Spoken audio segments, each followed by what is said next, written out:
The Galactic Empire had seen many strange civilizations in its long history. They had conquered star systems with worlds of living storms, planets where the oceans themselves thought and dreamed, and even a race of silicon giants who built cities inside suns. But never had they heard of humans. The first official record of Earth came not from a scouting fleet or a diplomat, but from a single, battered cargo ship drifting into Imperial space. The crew, 3 merchants from the Inner Rim, were half dead from exhaustion. The ship's hull bore strange, uneven repair work, clearly done without proper tools or facilities, yet the vessel had survived a meteor swarm that would have torn through most Imperial ships when questioned. The merchants spoke of a blue and green planet far from any major trade route. They claimed its inhabitants were aggressive, clever, and impossibly fast at building and adapting technology. The Galactic Council laughed. To them, humanity was just another primitive species, a curiosity, perhaps, but not a threat. The idea that a world without interstellar travel could be dangerous to the Empire was absurd. The decision was swift. Earth would be contacted, studied, and, if necessary, absorbed into the Imperial network. Admiral Zarkal, a veteran of 20 campaigns, was given the assignment. His orders were clear: establish dominance, show strength, and secure Earth's loyalty. They resisted, crush them. When Zarkal's fleet arrived in the Sol system, they expected awe. What they found instead was unsettling. Earth's orbital space was crowded not with battleships, but with satellites, telescopes, and strange narrow metal objects the humans called rockets. The humans didn't hide these. In fact, they were openly broadcasting messages in dozens of languages. Some messages were simple greetings. Others contained mathematical sequences, images of human cities, diagrams of their solar system. But buried deep in the data was something the Imperial translators almost missed. A single repeating phrase in English, Chinese, Russian, and Spanish: "We know you're watching." The Council still wasn't concerned. They sent a formal transmission to Earth, a standard template used for new contact worlds. "We represent the Galactic Empire. You will submit to our governance. Share your resources and accept our protection. Refusal will be met with military action." They didn't expect what happened next. The human reply came only 4 hours later. It was a short video, barely 30 seconds long. It showed a human in a dark room, only their silhouette visible. The voice was calm, measured. "We do not submit. If you approach our world with hostile intent, you will not return." The message ended. The council chamber erupted in laughter. But Admiral Zarkal did not laugh. He had seen something in the human's voice. It's a quiet certainty that did not fit their level of technology. Still, orders were orders. The next morning, the fleet began its advance toward Earth.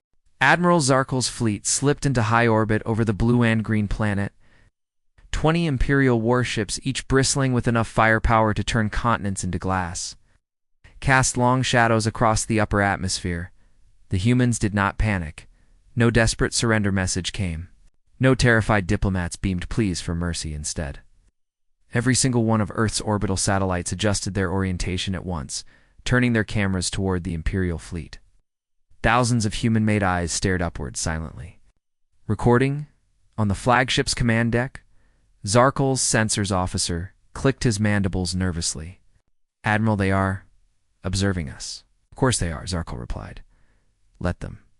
Soon they will understand the scale of Imperial power." The fleet began its intimidation display, a synchronized energy discharge that lit up the planet's night side like a false dawn. The maneuver usually shattered morale in primitive civilizations. But then the humans replied. On every continent, vast fields of lights flickered into patterns visible from orbit. Entire cities blinked in unison, forming massive letters against the dark surface. The words were unmistakable. "Leave." The bridge crew exchanged uneasy glances. This is not fear, Zarkal thought. This is a warning. Still, the invasion protocols proceeded. Drop fleets launched from the warships, armored troop carriers streaking toward the planet. There. Target: a human military installation in the North American sector. As they descended through the clouds, Imperial pilots reported strange interference in their sensors. Navigation readouts flickered, and several ships briefly lost control. Before recovering, the cause remained unknown. When the dropships finally broke through the cloud layer, the human base was visible rows of low buildings, a runway, and strange long tubes mounted on wheeled platforms. Primitive artillery, the Imperial analysts had said, but before the first carrier could land, tubes fired. A swarm of metallic projectiles streaked upward, each trailing a thin, spiraling contrail. The munitions had no guidance systems, no energy shielding, just raw speed and mass. And yet, they hit.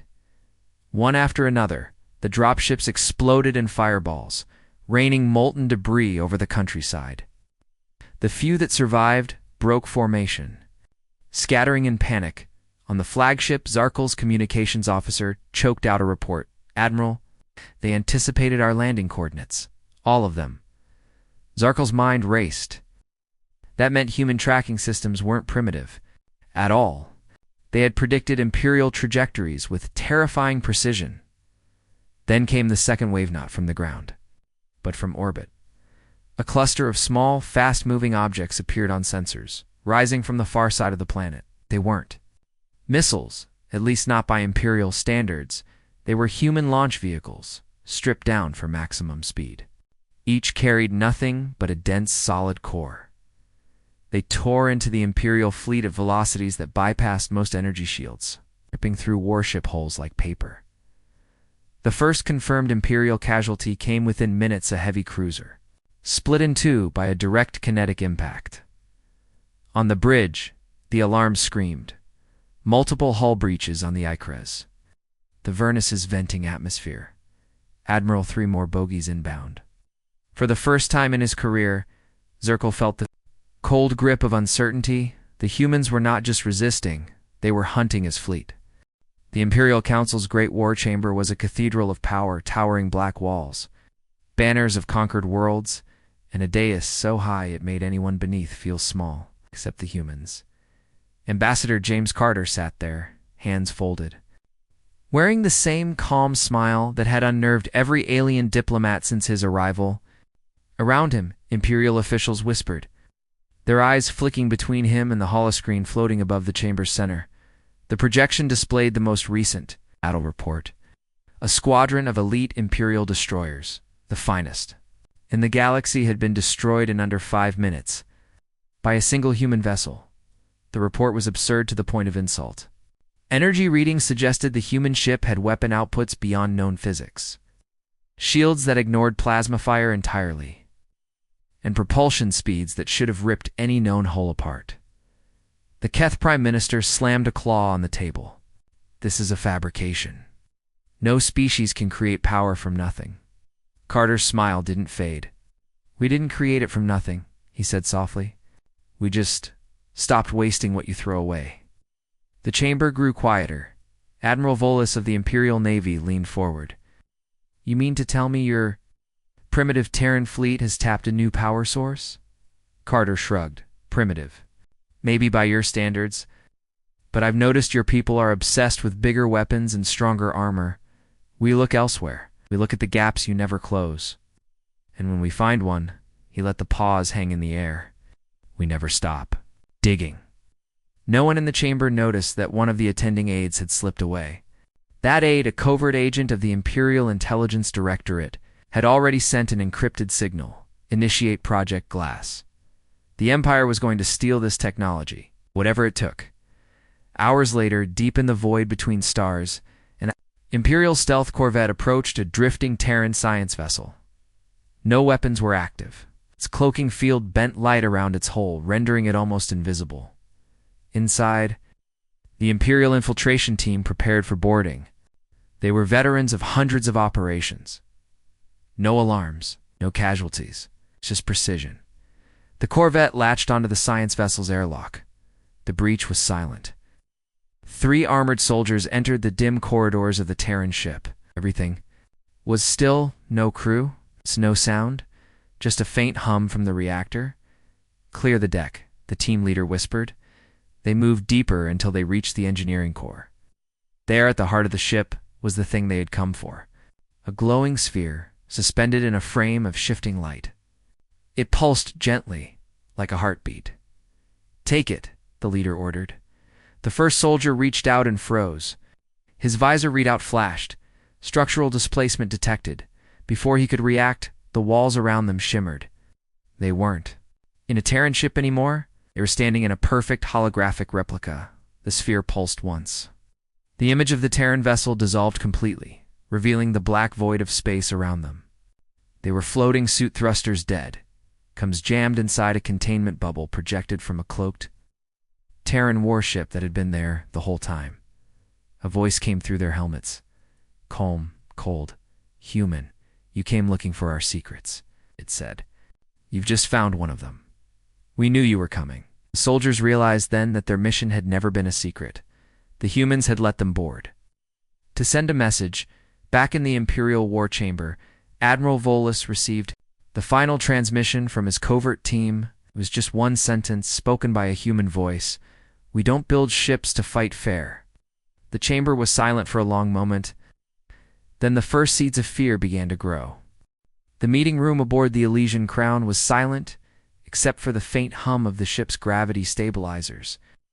Holographic charts floated in the air, schematics of human weapons, intercepted transmissions, and battle reports from the front. "Hi." Chancellor Veron stared at the display, his elongated fingers drumming slowly against the polished obsidian table. "This should not be possible," he said at last. His voice was calm, but the others in the room could hear the strain beneath it. Admiral Crass, broad-shouldered raw warrior with eyes like molten steel, pointed at the data readouts. "Out." "Their weapons output exceeds the theoretical limits. Our scientists established centuries ago, the recoil alone should tear their ships apart.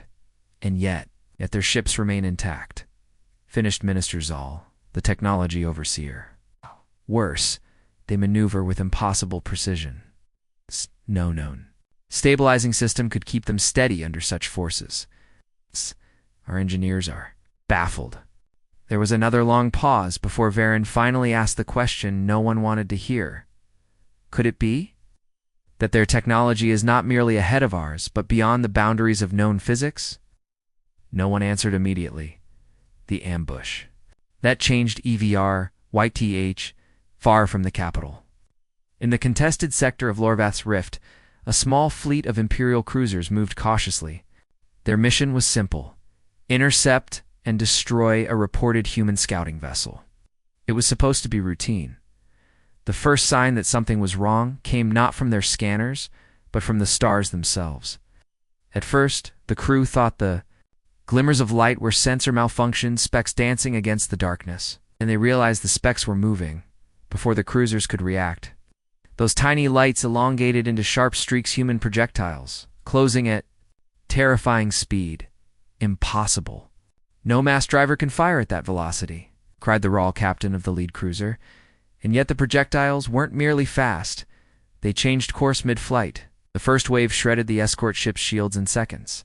The second wave didn't hit the hulls directly. Instead, they pierced space near the ships, detonating in bursts of energy that disrupted their propulsion systems. Within 30 seconds, 3 Imperial cruisers were drifting helplessly. The remaining 2 turned to flee, only to find their paths blocked. The human ship had arrived. It was small by Imperial standards, no more than a corvette. But its design made the Imperial officer's skin crawl. The hull was matte black, absorbing light rather than reflecting it. And the angles of its frame seemed to shift when looked at too long. No weapons were visible. And yet the moment it appeared, the drifting Imperial cruisers began to vanish one by one, disappearing into sudden ripples of distortion. Not explosions, debris, just gone. Back in the COUNCIL, when the report reached the Galactic Council, the chamber erupted into chaos.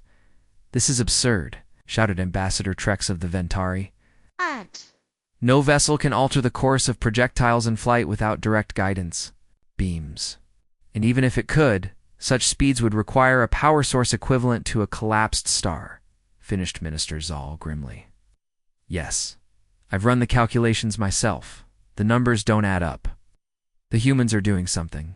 That should be impossible. Varen's gaze swept the room. We must assume the worst. That their technology is not a linear advancement from our own, but something fundamentally different. If so, then our entire strategic doctrine is useless against them. General Vorik, a scarred veteran who had fought in 3 planetary campaigns, slammed his clawed hand on the table. Then what do you suggest? We cannot just sit, and I suggest we stop underestimating them. Varen cut in sharply. If they have weapons and engines that defy our understanding of physics, then every engagement is a potential trap. We need information. We need samples of their technology. And we need them now. To capture Miss Sessiowan that night. Orders went out for Operation Black Prism, Elite Strike, to seize an intact human vessel. The fleet assigned was small but deadly. Stealth frigates equipped with quantum dampeners, designed to mask their presence even from advanced sensors. Their target, a lone human ship operating near the gas giant. Drin Vos-9. The plan was to disable it with a concentrated EMP burst, then tow it into hyperspace before reinforcements could arrive. Everything seemed to go according to plan at first. The human ship appeared on long-range scans, holding position in the upper atmosphere of the gas giant, likely harvesting fuel. The Imperial strike force crept closer, undetected. When they were within range, they fired the EMP. The human ship flickered, then vanished from every sensor. "Where is it?" demanded the strike commander. No one could answer. And then the cold voice of a human came through the comm, speaking in flawless Imperial standard. "We were wondering how long it would take you to try that." The next instant, every Imperial ship's systems went dead. No lights, no engines, no weapons. Through the forward viewport, the crew watched in horror as the human ship reappeared directly in front of them, closer than any combat maneuver should have allowed. Its hull seemed to shift again, as though reality itself bent to make space for it. Then came the final words before the Imperial crews were swallowed by darkness. "If you want our secrets, you'll have to survive long enough to learn them." The news of the Titan-class dreadnought rippled through the galaxy like a shockwave. Entire star systems whispered about the impossible human vessel, how it had appeared without warning, outmaneuvered entire fleets, and left without a trace. 4. The Galactic Empire. This was not just a problem, it was an existential threat. On the Imperial capital world of Valeris Prime, in the towering glass spires of the War Council's chamber, Supreme Commander Jaren paced before the massive star map. His spined crest was rigid, his eyes narrowed. Around him sat admirals, scientists, and intelligence officers, all trying and failing to hide their fear. They cannot have built this ship. Admiral Veckler snarled, his taloned hands flexing. Our scouts searched every human system. We saw nothing of this scale. This is impossible. It exists, Jaren replied sharply. It has already engaged Imperial forces, Weiss. The wreckage left behind contains alloys we have never seen before. He tapped a control, and a hologram of the Titan class rotated in midair. Its armor is impervious to our plasma and disruptor fire. But it can move faster than our best interceptors. And worst of all, he hesitated. The chamber grew silent. Our sensors cannot detect it until it wants to be seen. A murmur of disbelief ran through the council. Cloaking technology was still experimental for most civilizations. But to cloak something this large was unthinkable. That violates the laws of physics, the chief science officer muttered, his frills trembling. Apparently, Jaren said coldly, the humans did not ask permission from our laws before breaking them. Meanwhile, light years away, aboard the dreadnought Erebus, Captain Mara Kepler stood before her crew in the command bay. The humans aboard her ship were not ordinary soldiers. They were handpicked for their resilience, adaptability, and creativity. And every one of them had seen war before. "We've poked the Empire in the eye," she said, her voice calm but firm. "Now they'll be hunting us with everything they've got." "Good. That's exactly what we want." A few officers exchanged glances, ma'am, her tactical chief said slowly. "You're suggesting we draw them out?" "Yes, Mara replied, her gaze steady. If they think they're chasing a ghost, they'll pour their resources into finding it. We'll control the battlefield. Every move they make will be one we've already planned for. Words were not bravado, they were fact. The Erebus was not just a warship. It was the tip of a spear aimed at the heart of the Empire. Every jump it made, every signal it sent, every scrap of information it allowed to leak was part of a larger operation. The first trap was sprung 3 days later. An Imperial recon fleet of 12 heavy cruisers picked up a faint energy signature near the Epsilon Rift-dense region of broken asteroids and gas clouds. They closed in cautiously, their hulls shimmering with defensive fields. From a distance, the Erebus let them see heard just enough. A faint blue glow in the clouds, a shadow slipping between asteroid fragments. The Imperial commander took the bait instantly. Pursuit formation, he barked. The cruisers accelerated into the rift, their scanners straining through the interference. They could just make out the human vessel ahead, slipping deeper into the maze. Then, one by one, the asteroids began to move. Massive chunks of rock, hundreds of meters across, shifted in unnatural ways. They weren't asteroids at all. They were disguised weapons platforms. Deployed weeks earlier by human stealth craft, by the time the Imperials realized it was too late. Railgun slugs the size of shuttles tore through their shields, electromagnetic bursts crippled their engines. The rift lit up with explosions as one cruiser after another was ripped apart. When the last survivor tried to flee, the Erebus herself emerged from the dust cloud, her black armor absorbing the starlight. Her forward cannons opened fire, splitting the fleeing cruiser in two. The entire battle lasted less than 6 minutes. On Valaris Prime, the War Council was silent as the after-action footage played. The entire recon fleet gone, no survivors. Admiral Veckler's voice was tight with barely contained rage. They anticipated our movements. They had that kill zone prepared before we even arrived. How? They are playing a different game, Jaren said grimly. And they're winning. The science officer's voice was barely a whisper.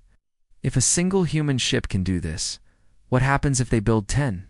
No one in the chamber wanted to answer. Aboard the Erebus, Captain Kepler watched the wreckage fade into the rift behind them. She turned to her comms officer. Send the signal. The officer hesitated. Ma'am, if we send this, the whole galaxy will hear it. Good, Mara said. Let them. Moments later, a message began broadcasting across open channels to the Galactic Empire. You think this is war? You haven't seen war yet. The transmission ended, somewhere deep. In the Imperial capital, the War Council listened to those words and realized, for the first time, they might lose. The war had changed. It was no longer about fleets clashing in the emptiness of space. It had become a battle of wills, of adaptation, of sheer human audacity. The Galactic Empire's admirals, who once believed war was about overwhelming firepower, now found themselves forced into a chess game where the humans were always 3 moves ahead. Admiral Kareth sat in his war room aboard the Imperial dreadnought Zavar Prime. The holotable projected the entire warfront red markers for human forces, blue for Imperial fleets. In theory, the blue vastly outnumbered the red. In reality, the blue was shrinking every day. Explain how a single human fleet destroyed 3 of our cruisers without firing a single shot, Kareth demanded. His voice was quiet, but the officers knew that meant he was truly angry. Sir, his intelligence chief said they hacked the ships completely. They used some kind of quantum intrusion system. Every sensor, every targeting array, every reactor control turned against us.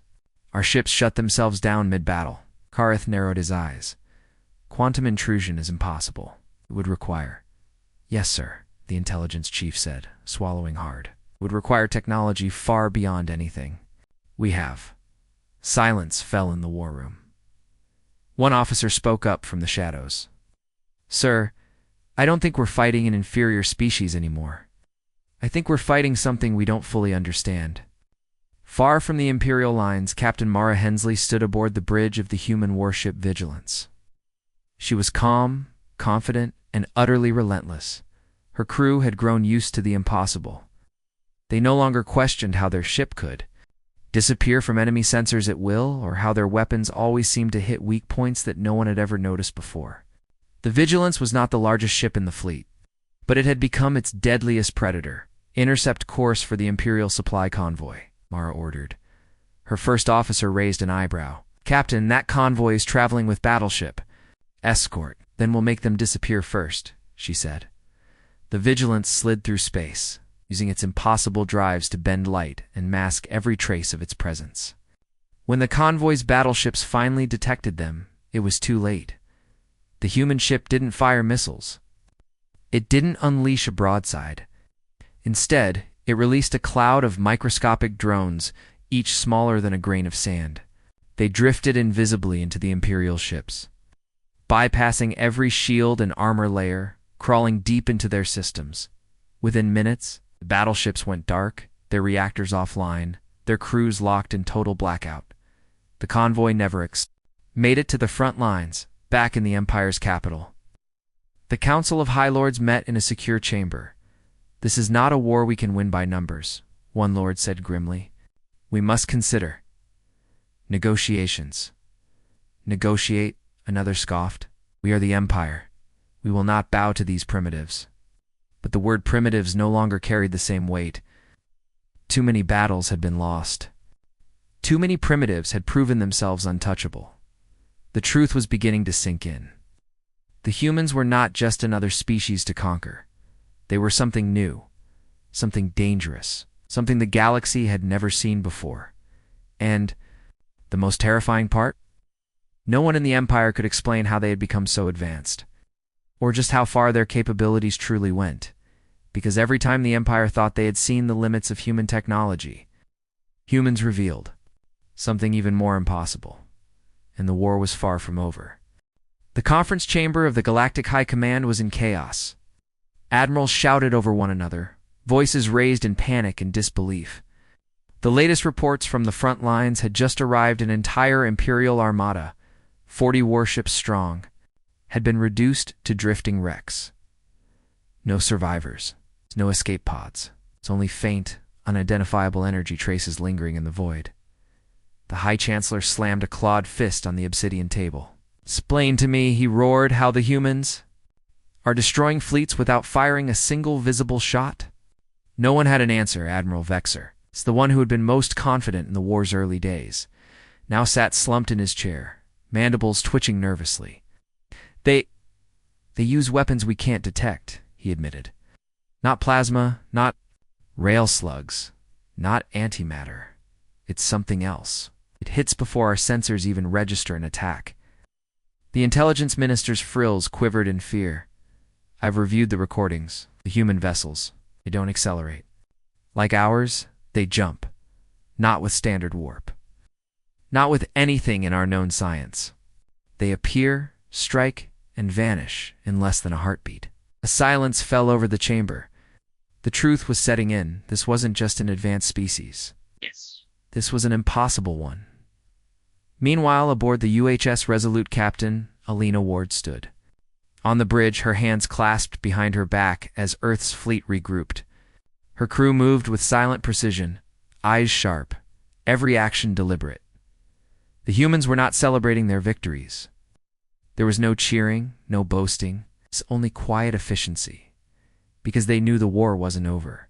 Enemy fleet remnants have retreated to Sector 9, her tactical officer reported. "They're regrouping." Alina nodded. "Let them. They still think we're playing by their rules." She turned toward the navigation officer. "Initiate Ghost Protocol." The officer hesitated. "Ma'am, once we use it, they'll know for sure we've broken the laws of physics." Elena's lips curved into a thin smile. "Good. Let them know." Ghost Protocolin, the sensor readouts of the Imperial fleet, the humans simply vanished. No warp signature, no hyperspace trails, no energy burst from a jump drive. They were gone, as if the entire fleet had ceased to exist. Panic spread through the Imperial ranks. Comms channels buzzed with speculation. Had the humans found a way to phase out of reality? Were they traveling faster than light without entering hyperspace? But before the admirals could issue new orders, the first explosions began. Imperial ships were torn apart from the inside. Bulkheads twisted, atmosphere vented. Systems failed in perfect, lethal sequence. The humans had infiltrated their ships without boarding craft, without teleporters, without any method that made sense. In minutes, what had been an organized Imperial formation became a field of burning debris. The message then, across every Imperial frequency, a human voice spoke. Calm, cold, unmistakable. You invaded our space. You underestimated our species. You believed we were bound by the same chains as you. You were wrong. We are not your subjects. You're not your equals. We are the future, and we decide what's impossible. The fall of the Empire. From that day on, the war's outcome was no longer in question. It wasn't a battle for territory or resources, it was a demonstration. The Galactic Empire had ruled for over 10,000 years, crushing any uprising, absorbing any new world. But now, their fleets wouldn't even approach human space. Rumors spread like wildfire among alien worlds that humans had technology stolen from the dawn of the universe itself, that they could manipulate time, that they could see battles before they began. No one knew what was true, but everyone knew one thing: the Empire was afraid. A new era months later. The Galactic Council signed the Accord of Soul, recognizing Earth as a sovereign superpower. No demands, no reparations, just quiet acknowledgement that humanity had joined the stage, rewritten the rules. Captain Alina Ward stood once again on the bridge of the Resolute, looking out into the infinite dark. She knew this wasn't the end. The galaxy was vast, and new threats would come. But now, everyone knew the truth. Humans didn't just adapt. Humans didn't just fight. Humans did the impossible.